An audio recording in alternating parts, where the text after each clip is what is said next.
C Sharp hakkında savat. Sandan hakkında düşünce.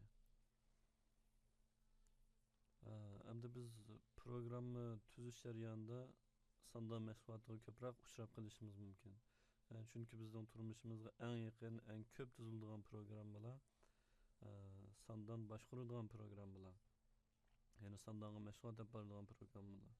Masalan, omma boshqaruv sistemlari, hisobot boshqaruv sistemlari, tanlov bozori yoki do'konninki hisobotni qiladigan yumshoq tanlov, hozir oshxonalarda ishlatayotgan tomoq tizimlash sistemlari deganga o'xshash nurg'un sistemalar sandanga mashg'ulot olib boradi. Ya'ni bu idora organlarninki odam ushuri boshqarish, maktab boshqaruv sistemlari deganlarni o'z ichiga oldi. Shuni biz sandan to'g'risida bir qism tushunchaga ega bo'lishimiz kerak. Endi sandan deganimiz har xil ma'lumotlarning qurilmalashgan to'plami. Ya'ni biz programma tuzishda nurg'un uchurlarni obyekt qilishimiz mumkin. Ya'ni shu uchurlarga mahsulot berishimiz mumkin. Endi biz buni qurilmalashtirib sandan oldiga eklagandan keyin buni programmada oson bir taraf qila olamiz. Bizga lozimli uchurlarni qurilmalashgan holatga eklib, uni sandan shakliga eklashmi bir bilim, tajriba talab qiladigan ish. Bu uchurlar odatda tarqoq holatda bo'ldi. Biz uni to'plab, turlarga ayirib, uning munosabatini bekitib, uni haqiqiy bir sandan shakliga eklamiz. Uningdan keyin biz bu sandanga nisbatan mashg'ulot olib boramiz. Endi sandan bir qancha mazmunlarni o'z ichiga oldi. Jadval, jadvaldagi har bir rekord, undan jadvallarning o'zaro munosabati deganga o'xshash.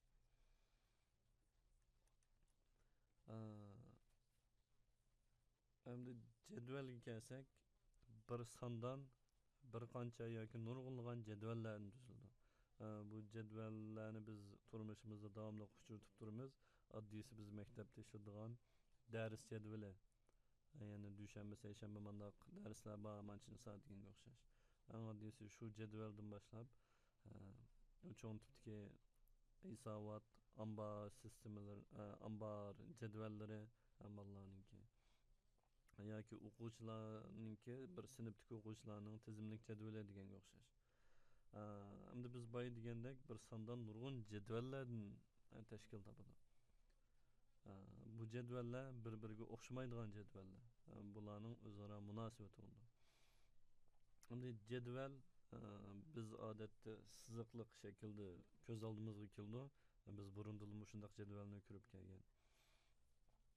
Mayli siziq bo'lsin, bo'lmasin, ston va qurdan tashkil topgan bir xil uchurlar jadval bo'ldi.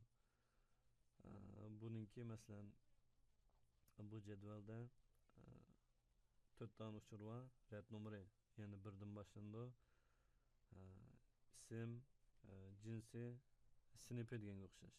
Masalan bu o'quvchilarninki tizimlik jadvali. Bu tik shakli bu jadvalninki stoni deb ataldi. Bu yontuv shakli qur deb ataldi. Biz programmaning ichida shunday shakldagi jadvallarga mashg'ulot olib boramiz. Ko'pincha uchurlar bizning ko'z oldimizga jadval shaklida kelmasligi mumkin. Chunki programmaning ichida bu kod holatda aks etadi. Lekin biz uchurlarni bu xil shaklda tasavvur qila olishimiz kerak. Ya'ni koddagi jadval hukmi bizning kallamizda shunday aks etalishi kerak. Shu vaqtda ondan buningga to'g'ri mashg'ulot olib bora olamiz. Endi sandan deganimiz shu nurg'un jadvallarninki yig'indisi. Masalan bu bir maktabninki uchur boshqaradigan sandan bo'lsa, buning ichida boya biz ko'rib o'tgan bir sinfdagi o'quvchilarning tizimligi, ondan bir maktabdagi sinflarning tizimligi, ondan o'quvchilarning natija tizimligi. Endi bu jadvallar o'zaro munosabatlashgan bo'ldi. Ya'ni biz bir maktabdagi barliq uchurlarni bir jadvalga saqlayolmaymiz. Buni biz qurilmasiga asosan, mazmuniga asosan bir turga ayirib, ma'lum shakl keltiramiz. Masalan, biz o'quvchilarni ayrim jadval qilib oldik, sinflarni ayrim jadval qilib oldik, chunki sinflar bir xil turdagi mazmun. Undan keyin natijani ayrim jadval qilib oldik. Endi biz e, bu jadvallarni munosabatlashtirish orqali ya'ni uchurlarni ayirib chiqamiz. Masalan, bu natija jadvalda bir maktabdagi barliq o'quvchilarning natijasini saqlab oldi bir jadvalda. Endi bu jadvaldagi har bir natijaningki qaysi o'quvchining natijasi ekanligini bilish uchun biz o'quvchilarning tizimlik va jadvaldagi nomerini buningki bog'lashimiz kerak. Buni odatda munosabat sandallarda mush xil shaklda bog'laydi. Masalan, buningki natijani amaliyotga kirgizib bo'ldik, bu red tartib nomeri va o'quvchi nomeri deb bir ston qo'shib, bu yerdagi o'quvchining nomeri o'quvchilar jadvaldagi red nomeri bilan o'xshash bo'ldi. Biz palonchi o'quvchining, masalan, birinchi o'rindagi o'quvchining adabiyotdagi natijasini ko'raylik desak, bu yerdan birinchi o'quvchining nomeri 1, natija jadvalda birinchi o'quvchi, ya'ni o'quvchi nomeri bu jadvaldagi ikkinchi qor, buning adabiyot natijasi 100. Shunga o'xshash. Programmaning ichida biz shu munosabat orqali o'zaro uchurlarni bog'laymiz. Endi bu munosabat balki sondanning o'zida aks etishi mumkin. Ya'ni ko'pincha sondonlar bu munosabatni qo'llaydi. Ya'ni jadvallarning munosabatini bevosita sondanning ichida ifodalab beradi. Yoki bo'lmasa bu programmada aks etishi mumkin. Sondonda buni biz bog'lamasakmi, programmaning ichida shu numeraga asosan yana bog'lab ishlatamiz. Sondon deganimiz umumiy jihatdan aytganda jadvallarning to'plami. Biz buni fizikalik holatda ko'z oldimizga keltirsak, o'xshamagan turdagi nurg'un jadvallarni bir kitob qilib to'plasak yoki bir daftar qilib to'plasak, shuning o'zi bir fizikalik sondon bo'ldi. Bu hamda kompyuterda ifodalanganda o'zining sondon hujjati shaklida ifodalanadi. Hamda programmada ishlatgan vaqtimizda biz dataset deb bir narsaga mashg'ulot olib boramiz. Bu dataset deganimiz amaliyotda sondonningki programma ichida aks etishi. Ya'ni sondon odatda uchurlarningki hujjat shaklida aks etishi bo'ldi. Ya'ni biz har bir sondonni hujjat qilib diskga saqlaymiz. Endi bu dataset deganimiz shu diskidagi sondonningki programmaning ichida aks etgan bir shakli, ya'ni mavhumimiz shakli. Ya'ni buni qisqartib sondonning tasviri deb tushunsak bo'ladi. Endi bir sondon bo'lsa, kompyuterning ma'lum diskisida biz buni programmada ishlatgan vaqtda buni datasetga ulaymiz. Sondonningki butun mazmunlari dataset bilan programmamizga kiradi. Biz datasetga mashg'ulot qilsak, bu uchur diskidagi sondon hujjatiga yezilib mangdi yoki o'zgarib mangdi.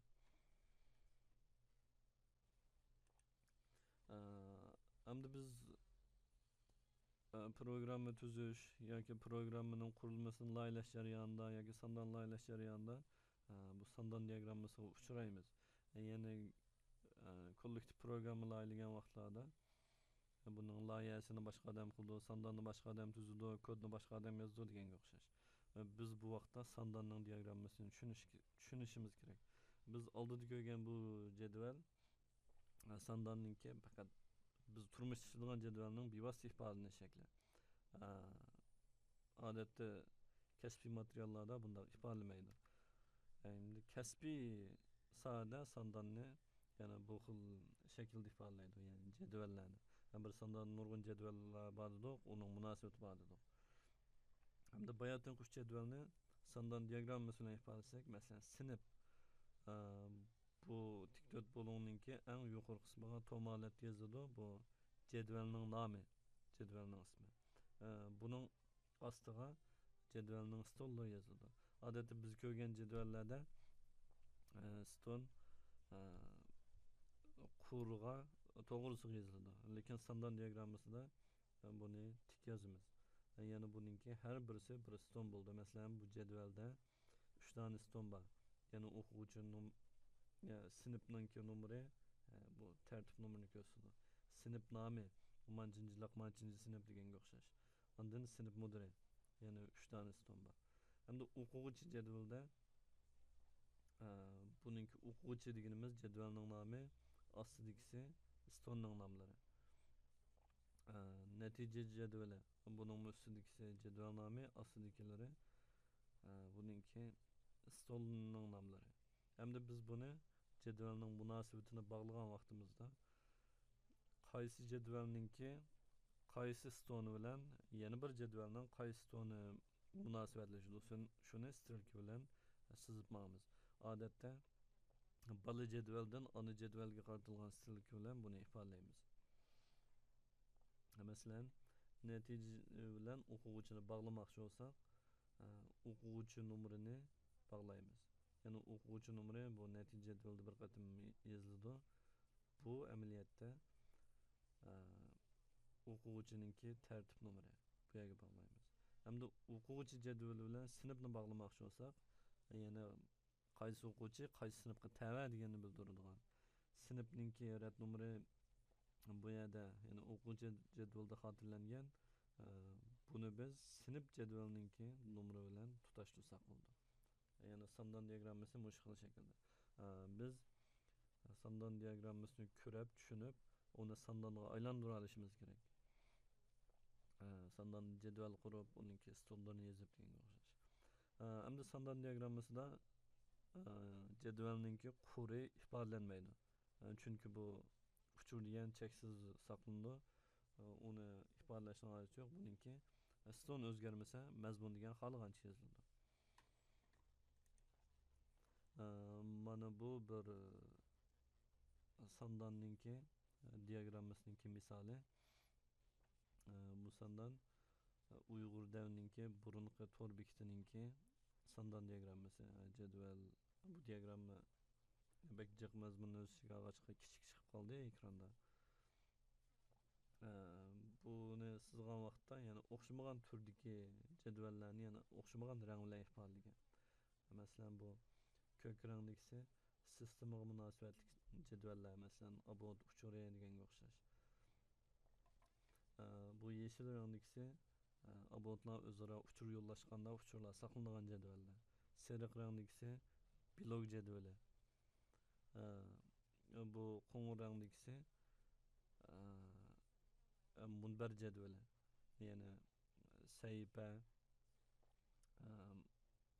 yozma, bir tema, uningki inkosi deganga o'xshash. Endi bu binafsha rangdagisi tur boshqarishga munosabatli jadvallar. Boya ko'rganimizga o'xshash bu jadvalninki eng yuqori quri jadval nomi, buning ostidagilari ston nomi. Hamda buni ston nomini ifodalagan vaqtda buningki yana bir qancha qo'shimcha uchurlar bor. Amaliyotda muhim uchurlar. Buningki birinchisi bu stonninki nomi shu. Bu o'ttirdagisi mush stonninki tipi. Bu sonliq ma'lumotlarninki sandanda cho'qim aniq o'zining bekitilgan tipi bo'ldi. Chisla, tekist, son deganga o'xshash, butun son yoki kasr son deganga o'xshash har xil tiplari bo'ldi. Uningdan keyingisi buningki ochqushliq stonga belgi qo'yamiz. Yani bu ochqushliq ston degani birdan bir bo'ldi, bir jadvalning ichida takrorlansa bo'lmaydi. Ammo shuni tutqi qilib turib, jadvaldagi uchurlarga mashg'ulot bog'li bo'ldi. Ondan buningki indeksi. Uchurlarni tez suratda izlash bartaraf qilish uchun uchurlar sondanda indekslab saqlanadi. Indekslagan vaqtda buningki qaysi stonni indekslaymiz? Chunki hamma stonni indekslashning hojati yo'q. Biz balki bir jadvalda ma'lum bir stonni indekslab shuningkidan izlash mashg'uloti berishimiz mumkin. Shunga qaysi stonni indekslaymiz bularga jadvalda bu diagrammada belgi qo'yamiz. Jadvalni tuzgandimi indeksni ochquchliq stollarni shuniki belgiselib yasaymiz. Endi ko'p ishlaydigan sandan sistemalari. Sandan sistemalarining soni bir qadar ko'p, ishlatish doirasimi bir-biriga o'xshamaydi. Biz ko'p ishlaydiganlarimiz Access sandani, Microsoft SQL Server, MySQL, Oracle, SQLite deganga o'xshash. Buningki ishlatish o'rnining farqi amandoq. Access odatda ko'pincha yakka ishlatguchilik sistemalarga qo'llanadi. Masalan, biz kompyuterga ayrim qachaydigan bir programma bir odam ishlatadi, o'sha bir kompyuter ishlatadi deganga o'xshash. Buningki Access ishlatsak bo'ldi. Buningki alohida cho'ng talab ketmaydi bundaq programmalarga. Endi MySQL, Microsoft SQL Server, Oracle degandeklar bu cho'ng tipdagi sandan sistemalari. Bu sistemalar ishlatguchilari bir qadar ko'p sistemalarga, masalan, bir vaqtda necha yuz, necha ming odam mashg'ulot qiladigan programmalar bo'lsa, masalan, tor programmalari. Saqlaydigan uchur necha million, necha 10 million yoki necha 100 million degandek. Nihoyatda jiq uchurlar saqlangan vaqtda shu cho'ng tipdagi sandan sistemalarni ishlatamiz. Endi SQLite bu hozir yanfun mashg'ulot sistemalarida ko'proq ishlatilayotidi. Masalan, Android'ninki uchurlarni saqlaydigan asos sandan shakli SQLite, bu ochiq kodliq. Endi bu yerda tilga olingan sandanlarning hammasi munosabat sandandan biri. Buni relation database deb qo'ydi. Bu yani biz ko'rgan jadvallarga o'xshaydigan sandan sistemalari. Amaliyotda yana bir obyektga yuzlangan sandan sistemalari bor. Chunki biz uchrashadigan nurg'un uchurlar odatda bundaq sandan shaklda emas. Yana nihoyat qalaymaqon qurilmasimi bir-biriga dal tushadigan bo'lmaydi.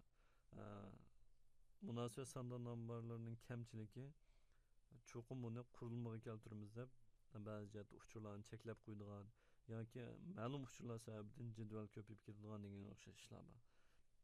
Hamda obyektga yuzlangan sandan nomborida bo'lsa, bundaq aniq qurilmalashgan jadval shakliga kelmaydi. Ya'ni bir obyektning ichida yana bir obyekt yoki uning ichida yana cheksiz obyektlar bo'la oladi. Ya'ni nihoyat jiq qatlamli.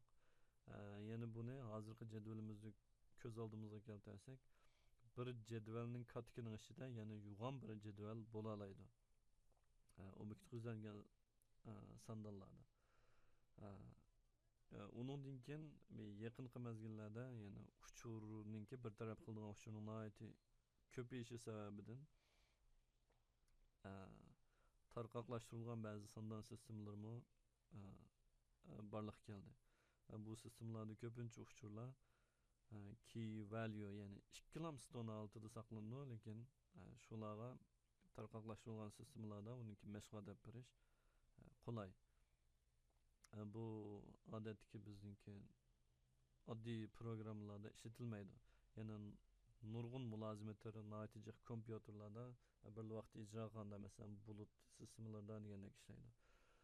Shuni biz hozir ustal yuzi programmalarda asosan Access yoki Microsoft SQL deganlarni ishlatamiz bo'libmi, .NET programmalarini ishlatganda, masalan, C# ishlatganda bularni ko'proq ishlatamiz. Hamda baho omilini o'ylashgan vaqtda, masalan, Microsoft SQL Server deganlarning bahosi qimmat, Oracle'ning qimmat. Bu vaqtda MySQL ni ishlatsak bo'ldi. MySQL'ninki, ya'ni Command Edition'da haqsiz nashrlari bor. Endi Microsoft SQL'ning odat kishilarda ehtiyojimizdan chiqadigan, o'rganishga ishlatiladigan SQL Server Express Edition'da chaqqon nashri bor. Buni kichikroq sistemalarga bevosita ishlatsak bo'ldi.